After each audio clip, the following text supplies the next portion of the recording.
This is 8.2 slope fields. And so let's back up a little bit here. Chapter 3, we did derivatives.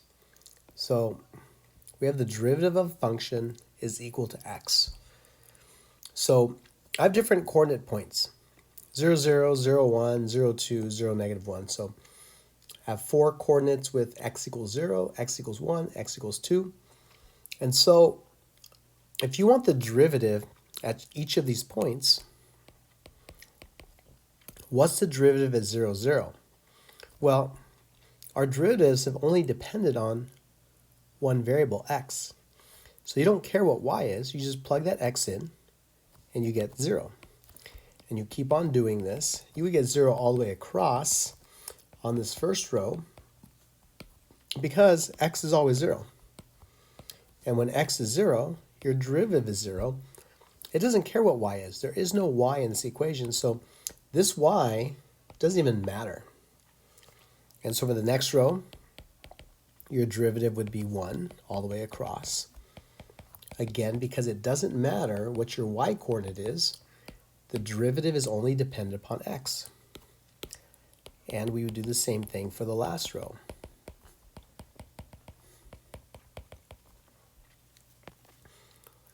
So at different coordinates, you get the slopes of a graph that's going through the point. So what is a slope field?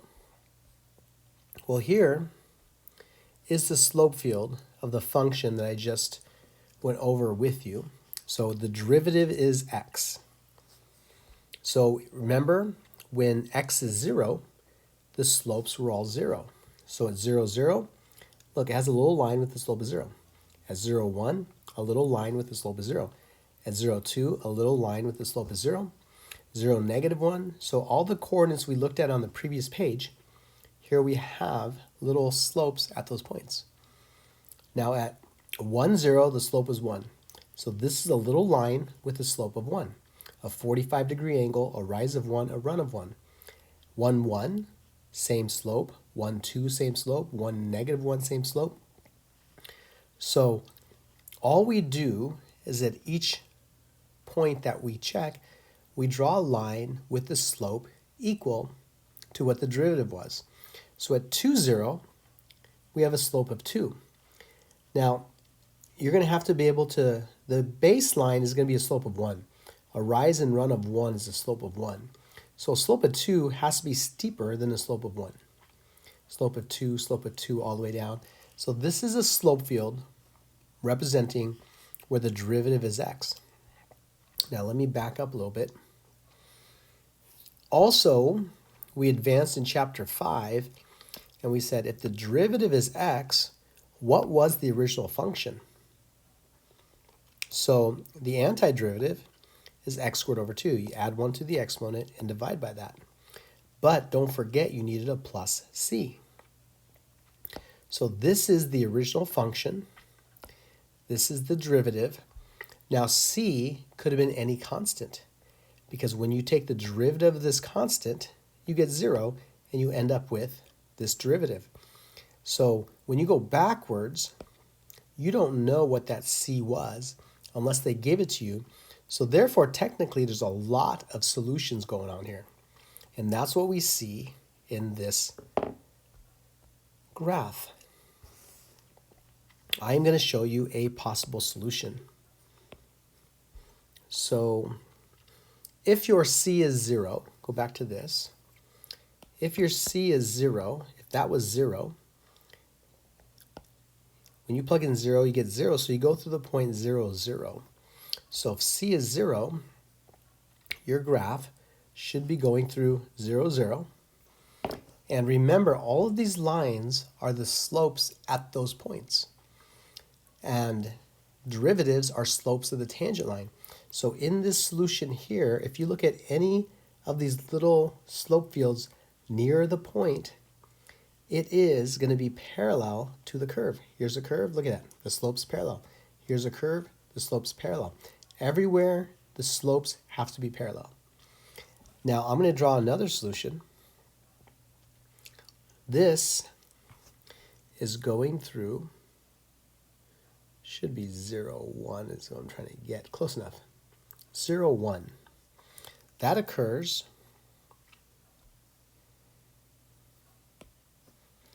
when c is 1, you plug in 0, y is going to be 1. So if c happens to be 1, your graph would look like this graph. And again, if you look, every little slope near it is parallel to it. And so that's how you know you're on track. I'm going to draw another one. What if you went through -3?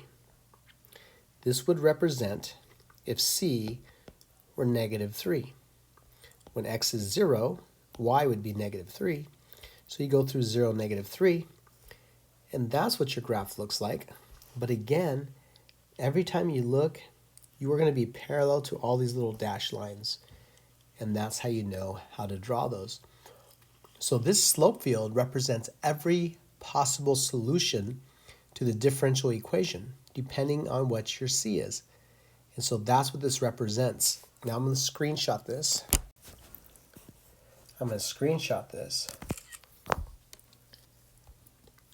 And we're going to take a look at this.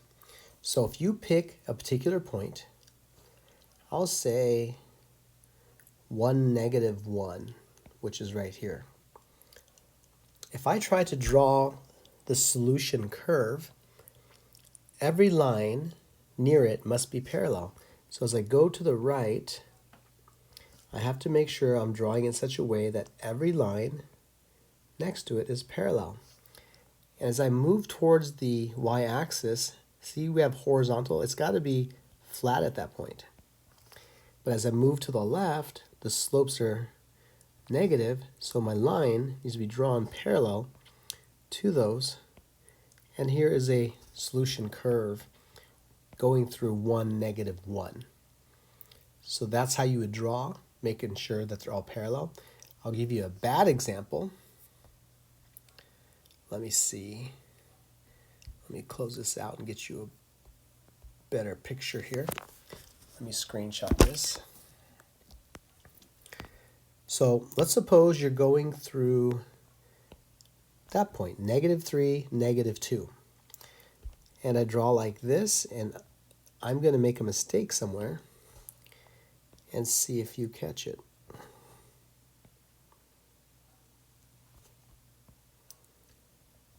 So where is my mistake? Hopefully you see it. The mistake is right in this area here. Because look, that's not parallel to this. That's not parallel to this. It should have been steeper. And clearly, see that slope right there? That slope does not match the slope of my graph. So my graph's off. And here it gets pretty obvious. That slope is not parallel to this one. And so clearly, that's not a good drawing. So we need to back up and redraw it. Whoa. That wasn't supposed to happen like that. So I have to make sure that these are all going to be parallel to every single one of these lines around it. And that's much better. Because look, that's parallel to that.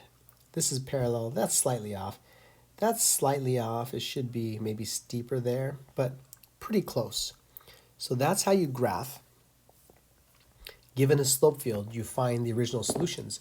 So these red graph and these green graphs, technically they are the antiderivatives of the derivative when the derivatives are represented by the slope field. Let me delete that. Now what happens here? This one's different, and you haven't experienced this yet. But if you look at this, your derivative is based on an x and y coordinate.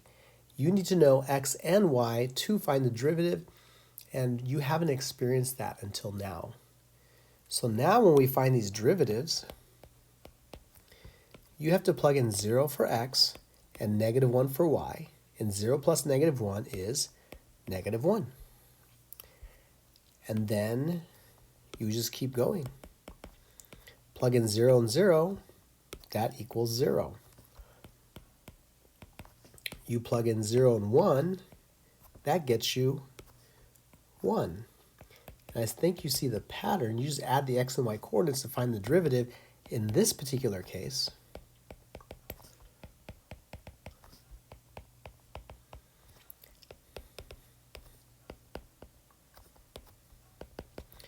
And so on and so forth.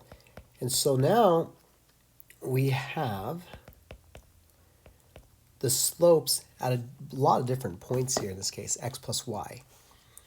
So -1, how would you draw a -1 slope? That should be a 45-degree downwards. And you should picture the rise and run have to be both 1, but down 1 over 1. How do you get a slope of 2? Well, a slope of 1 should be a rise and run of 1. So rise and run of 1, and that's a slope of 1. So if you're going to get a slope of 2, it should be steeper than that. Now I will draw a slope of 2. But it's going to be hard. I have these lines to guide me. That's a rise of 2 and a run of 1. But in general, you should be able to draw a slope of 1, a 45-degree angle. And a slope of 2 should be slightly steeper than that. And so if you draw it relatively compared to the relative to a slope of 1, so your slope of 2 is slightly steeper, you'll be okay. It's not going to get that picky. So this is just introducing, you can have a derivative that's based on an x and y coordinate, and therefore you have to add these up. 0 plus 1 is 1. 1 plus 1 is 2. 1 plus 2 is 3. And you'll get a slope field. And so let me go back to this graph and show you what the slope field is going to be. So here our function is going to be x plus y. So let me add a plus y. And there is our slope field. Let me turn these off. Whoops. So we can look at these. So it's 0, 0. 0 plus 0, 0. We got 0. As 1, 0. 1 plus 0 is 1, so it has a slope of 1. Here's 2, 0. So the slope is going to be 2, because 2 plus 0 is 2. So that just has a steeper slope than that. Let's pick 1, -1. 1, -1. 1 plus -1 is 0. That's why the slope is 0 here.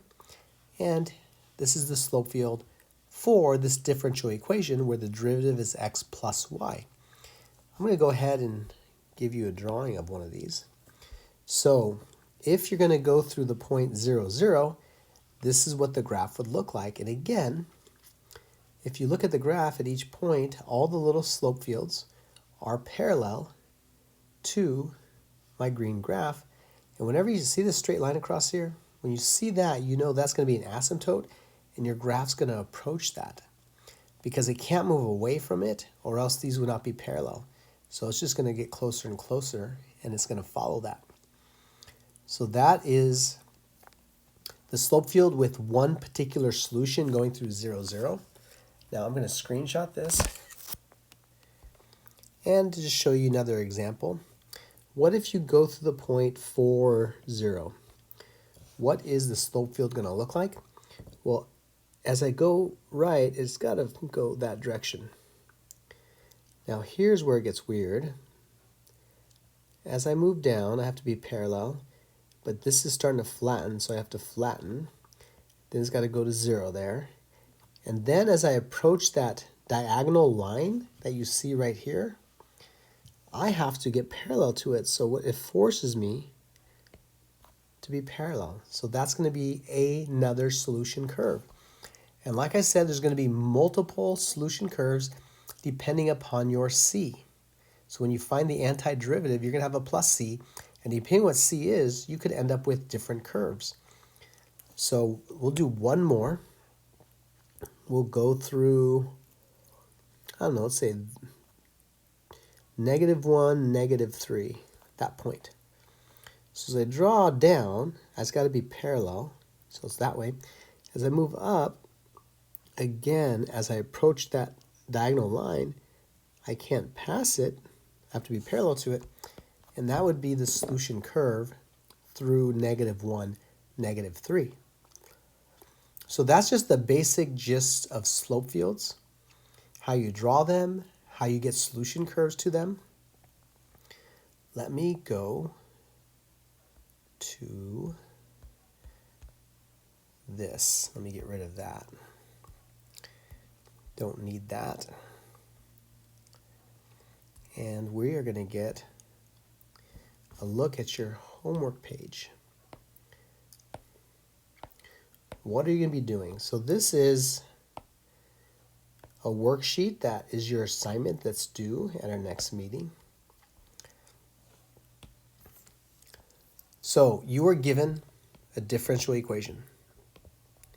And you're given a bunch of points. 0, 0, 0, 1, 0, 2, 0, negative 1, 0, negative 2, 1, 0, 1, 1, 1, 2, 1, negative 1, 1, negative 2. Well, basically, you need to find the slope at each of those points. So if you plug in 0, 0, well, this one only depends upon the x. So when x is 0, the slope is 1. So wherever my x is 0, I would draw a little line with a slope of 1, but x is 0 on the y-axis. And then you would look, how about negative 1? When x is negative 1, the slope is 0. So everywhere where x is negative 1, you would draw a line with the slope is 0, and you would do these for every single dot, and you would get the slope field. So in this one, it's only dependent upon y. This one, x and y, we actually just did that one. This one only x, that one only y, and that one again x and y. So for your homework, you will complete the slope field here. Now for A through H, here's what's going on. You have 8 slope fields, and you have to match them up with one of these. But this is the original equation where technically these are the derivatives and not the equation. It's a differential equation. So what I would do, I would draw a function through these points and see which one matches. For example, let's start with H. If I pick any random spot and I draw the curve that has to be parallel to all those little slopes, I would get that. If I pick another point on this curve, I would get that. So basically, this looks like a line with a slope of 1. Which one of these has a line with a slope of 1? It's 8. So 8 is going to match up with H. Now you're going to say, but that equation doesn't match that. Well, here's the problem. All of these are solutions. Every single possible line you draw is a solution to the differential equation. This just happens to be a solution to the differential equation, specifically the one that goes to the origin. Okay? So if you do E, if you pick a random point, we'll say that point, and you draw and make sure that the lines are parallel, you're going to see that it looks like what? It looks like a sine wave, right? Or a cosine wave. If you look, it's either 12 or 13, but if you draw the one that goes to the origin,